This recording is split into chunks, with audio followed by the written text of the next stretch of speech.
കിട്ടാറുള്ളൂ. ചെയ്യുന്ന വർക്ക് നമ്മളെ ഇപ്പോൾ ഇവിടുത്തെ ലാലു സാറാണെന്ന് നമ്മളെ അത്ര വിശ്വാസത്തിൽ മാത്രമാണ് ഈ ഒരു വർക്ക് ഏൽപ്പിക്കുന്നത്. അപ്പോൾ നമ്മളത് കൃത്യമായിട്ട് നോക്കിയിട്ട് ചെയ്തിട്ടില്ല എന്നുണ്ടെങ്കിൽ നമുക്ക് തന്നെ അതിൻ്റെ ബുദ്ധിമുട്ട്. കാര്യം ഇപ്പോഴല്ല എപ്പോഴാണെങ്കിലും അതിൻ്റെ ബുദ്ധിമുട്ടാണ്. എന്തായാലും പറഞ്ഞ് വീഡിയോ അങ്ങനെ നീണ്ടുപോകും. അപ്പോൾ നിങ്ങൾക്കും സ്ഥിരമായിട്ട് നമ്മളുടെ ഒരേ കണ്ടൻറ്റുള്ള വീഡിയോ കാണുന്നതിൽ നിങ്ങൾക്ക് ബോറുണ്ടാവും. അപ്പോൾ ഞാൻ വീണ്ടും പറയുന്നു, നമ്മൾ വ്യത്യസ്തമായിട്ടുള്ള സൈറ്റുകളിൽ വ്യത്യസ്തമായിട്ടുള്ള രീതികളിലാണ് നമുക്ക് ഓരോ സൈറ്റും വരാറ്. അതുകൊണ്ടാണ് വീഡിയോ ചെയ്യുന്നത്.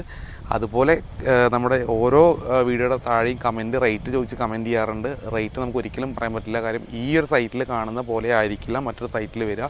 ട്രാൻസ്പോർട്ടേഷൻ, അതുപോലെ തന്നെ വർക്ക് ചെയ്യാനുള്ള ബുദ്ധിമുട്ട്, അതുപോലെ കാലുകളുടെ എണ്ണം കൂടുതൽ വരിക, ഇതിനൊക്കെ അനുസരിച്ച് നമുക്ക് റേറ്റിൽ അങ്ങോട്ടും ഇങ്ങോട്ടും വേരിയേഷൻസ് വരും. സോ ഇതുകൊണ്ടാണ് നമ്മൾ റേറ്റ് പറയാത്തത്. എനിവേ നിങ്ങൾ തീർച്ചയായിട്ടും നമുക്ക് മെസ്സേജ് ആയിട്ടോ കോളോ ചെയ്ത് കഴിഞ്ഞ് തീർച്ചയായിട്ടും നമ്മൾ പേഴ്സണലായിട്ട് നിങ്ങളുടെ സൈറ്റിൻ്റെ ഡീറ്റെയിൽസ് ഒക്കെ എടുത്തതിന് ശേഷം ഓരോ സൈറ്റിൻ്റെ ഡീറ്റെയിൽസ് ഓരോ പോലെ എടുത്തതിന് ശേഷം നമ്മൾ തീർച്ചയായിട്ടും റേറ്റ് ഷെയർ ചെയ്യുന്നതായിരിക്കും.